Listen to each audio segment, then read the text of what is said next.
नमस्कार दोस्तों, पहाड़ी फैक्टर चैनल में आप सभी का स्वागत है।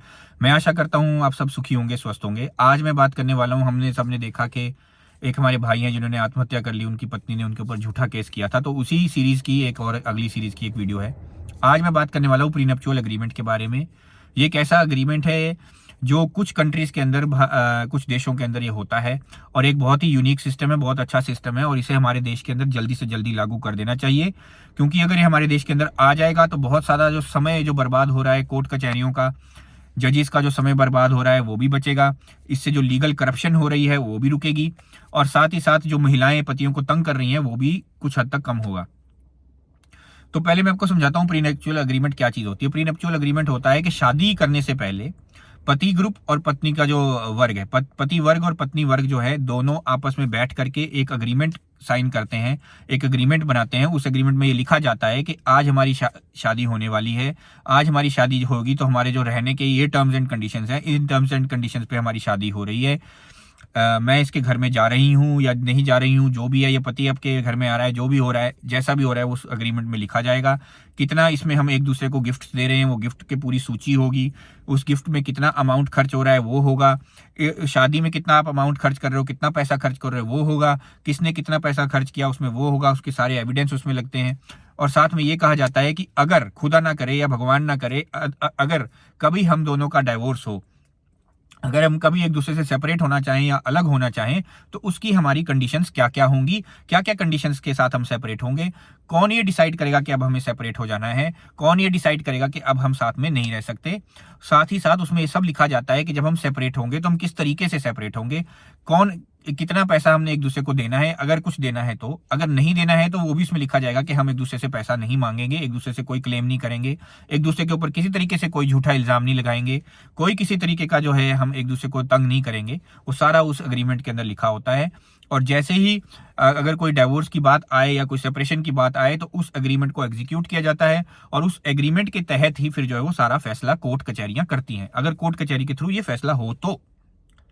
और उसके साथ साथ एक फॉरेन कंट्री में इस तरीके से भी कर दिया गया है कि कोर्ट कचहरियां जो है इससे बाहर होना चाहती हैं, तो कोर्ट कचहरियों ने एक अलग सिस्टम तैयार किया है जिसमें उन्होंने कहा है कि आप एग्रीमेंट बनाओ, एग्रीमेंट के जरिए पहले से सब कुछ तय कर लो कि आपका क्या सिस्टम रहेगा अलग होने का। और जब भी आपने अलग होना है आप वो एग्रीमेंट लेकर के काउंसिल में जाओ, काउंसिल में उस एग्रीमेंट को दिखाओ और दिखा करके कह दो कि हमने ये एग्रीमेंट की टर्म्स एंड कंडीशंस को पूरा कर लिया है, अब हम एक दूसरे से अलग हो रहे हैं और आपका जो है वो रजिस्ट्रेशन कर दी जाएगी कि अब आपके जो है वो डाइवोर्स हो गए और आपको एक सर्टिफिकेट दे दिया जाएगा डाइवोर्स का। तो ये होता है प्रीनप्चुअल एग्रीमेंट। अब ये प्रीनप्चुअल एग्रीमेंट अच्छा क्यों है? क्योंकि हमारे समाज के अंदर क्या हो रहा है कि महिलाएं जो हैं वो गलत इस्तेमाल कर रही हैं। उनके लिए जो प्रोटेक्शन के लॉज बने थे, जैसे 498 ए का लॉ बना था, डोमेस्टिक वायलेंस का एक्ट बना था, डाउरी का एंटी डाउरी लॉ बना था, ये सारे जो लॉज बने थे इनका वो मिसयूज करने लगी। फिर सेक्शन 34 बनाया था। फिर जैसे उसमें क्या था कि बहुत सारा जो लोग हैं वो मिल करके अगर किसी महिला को तंग कर रहे हैं तो उस तरह के जो सेक्शन उसमें बनाए गए थे, ऐड कर दिए गए। उसके इन सभी सेक्शंस का, इन सभी लॉज का, इन सभी जो लॉ में प्रोविजंस थे, इनका बहुत मिसयूज किया औरतों ने, बहुत ज्यादा फायदा उठाया और अपने पतियों को तंग किया, पतियों से पैसा मांगा, पति वर्ग से उन्होंने बहुत सारा एक्सटॉर्शन किया, जिसकी वजह से ये जो सिस्टम है मैं समझता हूं कि बहुत ज्यादा गलत है, बहुत डिफेक्टिव सिस्टम है। और पहले तो ये डिफेक्टिव है ही। अगर आप इन लॉज को अच्छे तरीके से पढ़ेंगे, मैंने इन सब के ऊपर वीडियोस बनाई हुई है अपने चैनल में, तो आप मेरे चैनल में इन वीडियोस को देखिए, बहुत पहले से 2018 से बनाई हुई है, आप ध्यान से देखिए उन सभी वीडियोस को। तो उन वीडियोस में मैंने क्लियरली बताया कि लॉ ये गलत क्यों है। वो इसलिए क्योंकि अगर आप इन लॉ को ध्यान से पढ़ेंगे, अगर आपके पास कभी समय हो, आप इन लॉज को ढंग से पढ़ें, तो आप देखेंगे ये वन साइडेड है, एक तरफा लॉ है। सारे का सारा जो लॉ है वो औरत की तरफ झुका हुआ है और औरत का मतलब सिर्फ और सिर्फ बहू से है, औरत का मतलब सिर्फ और सिर्फ वाइफ से है और किसी को औरत वो समझते भी नहीं है। लॉ भी यही कहता है। तो लॉ जो है वो सारे का सारा बेनिफिट उसको प्रोवाइड कर देता है। लॉ, उस लॉ में लिखी ऐसा दिया है। तो अगर कोई अच्छा जज भी है, अगर कोई अच्छा वकील भी है, अगर कोई अच्छा पुलिस वाला भी है, ईमानदार हैं ये सब लोग, तो भी वो आपका फायदा जो है या तो आपका हेल्प जो है नहीं कर पाते, क्योंकि लॉ इस तरीके से लिख दिया गया है। उसके बाद प्रॉब्लम क्या आती है, क्योंकि इस लॉ को इस तरीके से लिखा गया है, ये जितने भी करप्ट लोग हैं, चाहे वो करप्ट पुलिस वाले हों, चाहे फिर वो करप्ट लॉयर्स हों, चाहे वो करप्ट जुडिशियल सिस्टम हो, ये सारे का सारा मिल करके एक गैंग बन जाता है और फिर ये एक मनी एक्सटॉर्शन का रैकेट तैयार हो जाता है। तो ये मनी एक्सटॉर्शन का एक लीगल रैकेट फिर बन जाता है, क्योंकि लॉ उनको हेल्प कर रहा है। अब लॉ उस तरीके से बना दिया गया है, लॉ इस लीगल रैकेट को हेल्प कर रहा है। तो ये पैसे का एक एक्सटॉर्शन का रैकेट बन चुका है। सबको इसके अंदर फायदा नजर आता है, सबको इसके अंदर ब्राइबरी नजर आती है, इसके अंदर भ्रष्टाचार नजर आता है, सबको लगता है कि हमारा फायदा हो रहा है। तो जब उनका फायदा इस चीज में हो रहा है तो फिर वो उस चीज को बंद क्यों करेंगे? क्योंकि मैंने और मेरे पिताजी ने बहुत इसके ऊपर मेहनत करी है, बहुत हमने आरटीआई डाली, बहुत हमने कोशिश करी, बहुत ऑर्गेनाइजेशंस को हमने लिखा, चिट्ठियों के रूप में भी अपनी सरकारों तक को हमने लिखा कि इस लॉ को बदला जाए, इसको बराबर इनको सेम बनाया जाए, लेकिन ऐसा कभी हुआ ही नहीं। और बड़ी बड़ी पॉलिटिकल पार्टीज भी इसमें शामिल है इन रैकेट्स के अंदर, उनको भी ये पैसा जो है उनको भी शेयर मिल जाता है, तो वो भी अपना शेयर लेकर के चुप हो जाते हैं, बड़े बड़े नेता चुप हो जाते हैं। इसलिए आप देखेंगे नेता इसके बारे में बात नहीं करेगा, पॉलिटिकल पार्टीज इसके बारे में बात नहीं करेंगी, और हम जैसे जो गधे मूर्ख लोग हैं, हमें ऐसे ऐसे लोगों को नेता बना देते हैं। हम किसी ढंग के व्यक्ति को, पढ़े लिखे को नेता ही नहीं बनाना चाहते। हमारा भी तो एक इसमें बहुत बड़ी गलती है ही है, शुरू से ही गलती है। मैं तो हर वीडियो में बोलता हूं हमारी गलती है कि हम ढंग के लोगों को वो नेता नहीं बनाते, जो ढंग की बात करते ही नहीं है, जिनको लोगों से कोई मतलब नहीं है, जिनको आम आदमी से कोई मतलब नहीं है। तो अगर नेताओं को मतलब होता आम आदमी से तो ये पूरा सिस्टम ही गलत नहीं होता। सिस्टम पहले ठीक तरीके से, लॉ पहले ठीक तरीके से बनाया गया होता। अगर मान लीजिए किसी समय पर लड़के पक्ष वाले लड़की पक्ष वालों को तंग करते भी थे किसी समय पर, उसका मतलब ये नहीं है कि आप लड़की पक्ष को अचानक से ऊपर कर दो लड़के से और लड़की को ज्यादा पावर दे दो कि वो लड़के को तंग कर सके। ऐसा करना सही नहीं था। अगर आपको करना था तो आपको लॉ को बराबर कर देना चाहिए था, उनको बराबर का दर्जा देना चाहिए था, ताकि लड़का लड़की बराबर हो जाते। अगर लड़का लड़की बराबर हो जाते तो ना तो कोई लड़का किसी लड़की को तंग कर सकता था और ना ही कोई लड़की किसी लड़के को तंग कर सकती थी। लेकिन हमने बराबर करने की बजाय क्या किया, लॉ इस तरीके से बना दिया कि लड़की को ज्यादा पावर दे दी, और इसकी वजह से जो है वो इश्यूज आते हैं। और ये जो सारे इश्यूज हैं ये सॉल्व तब हो सकते हैं कि अगर शादी से पहले आप एक प्रीनेप्चुअल अग्रीमेंट सिस्टम को लॉन्च करो अपने देश के अंदर, और ये जो प्रीनेप्चुअल अग्रीमेंट है इसमें टर्म्स एंड कंडीशंस पहले से मेंशन्ड हो। और ना सिर्फ टर्म्स एंड कंडीशंस, मैं इसमें बहुत सारी चीजें आपको बोलने वाला हूं।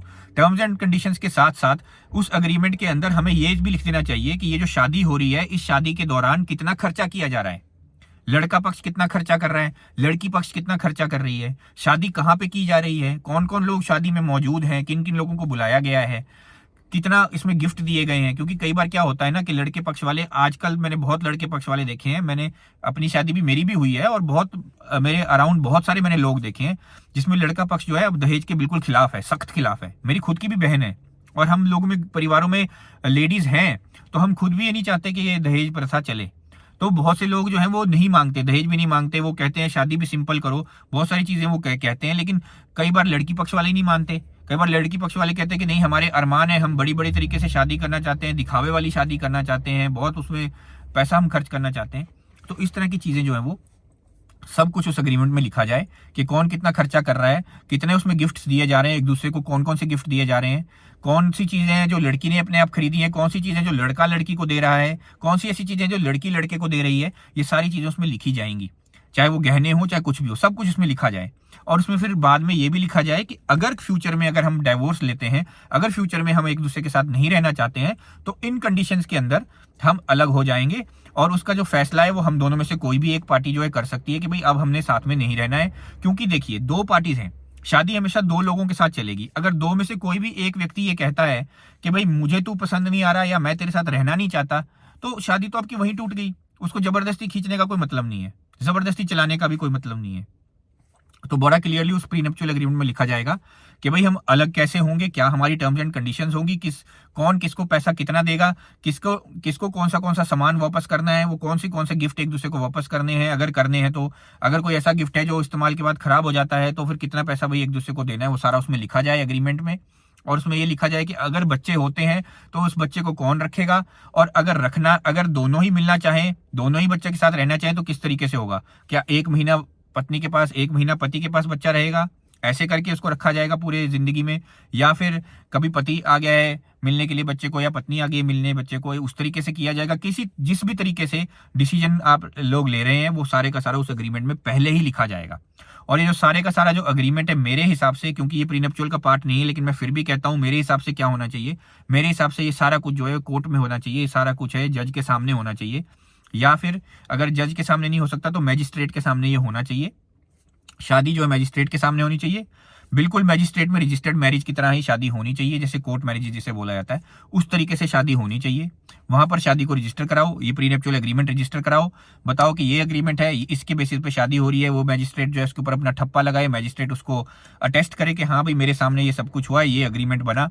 और जब कभी फ्यूचर में डाइवोर्स लेना है तो उसी मैजिस्ट्रेट के सामने या उसी जो जहां पे भी जो मैजिस्ट्रेट है उसके सामने आप जाओ या जज के पास जाओ, उसको एग्रीमेंट दिखाओ कि ये हमारा एग्रीमेंट था, इस एग्रीमेंट के तहत हम जो है अलग हो रहे हैं, ये हमने इसकी सारी टर्म्स एंड कंडीशंस को फुलफिल कर लिया। मैजिस्ट्रेट उसके ऊपर फिर से ठप्पा लगाएगा, फिर से उसको अटेस्ट करेगा और जो दो लोग हैं वो सेपरेट हो जाएंगे। बहुत सिंपल प्रोसेस ये सेपरेशन का बन जाएगा। इससे कोर्ट कचहरी का टाइम बचेगा, अननेसेसरी की जो पेशियां लगती हैं जिसमें जबरदस्ती दौड़ भाग करनी पड़ती है वो खत्म हो जाएगी। ये सारी चीजें जो है ये फिर लीगल एक्सटॉर्शन जो बनी हुई है, जो भ्रष्टाचार जो उसके साथ चल रहा है वो भी अपने आप रुक जाएगा, क्योंकि वो सब उसके साथ लिमिट उसके साथ रहेगा ही नहीं, पहले ही एग्रीमेंट में हो चुका है कितना पैसा देना है, तो क्लियर है। ना आप ज्यादा पैसा आपसे खींचा जाएगा, ना ज्यादा पैसा कोई लड़की मांग सकती है, ना ज्यादा पैसा उसको मिलेगा।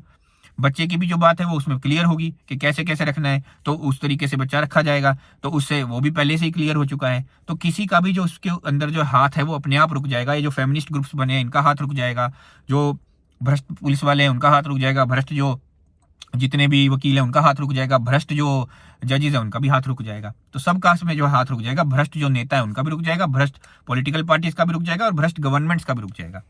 तो ये सारे का सारा जो लीगल एक्सटॉर्शन है ये वहीं का वहीं समाप्त हो जाएगा। तो इसलिए प्रीनेप्चुअल एग्रीमेंट हमारे समाज की बहुत बड़ी जरूरत है, और एक आधुनिक समाज में ये एक हर कंट्री के अंदर आप चले जाओ, आपको बड़ी से बड़ी कंट्रीज के अंदर प्रीनेप्चुअल एग्रीमेंट मिल जाएंगे, और ये हर कंट्री ने अडॉप्ट कर लिया है, क्योंकि हर कंट्री को समझ में आ गया है कि ये जो सारा सिस्टम है ये इस तरीके से चलना चाहिए। हो सकता है आपको मेरी बात अच्छी लगी हो सकता है आपको कुछ चीज़ों की क्लैरिटी हुई हो सकता है आप मेरी बात का सपोर्ट भी करें।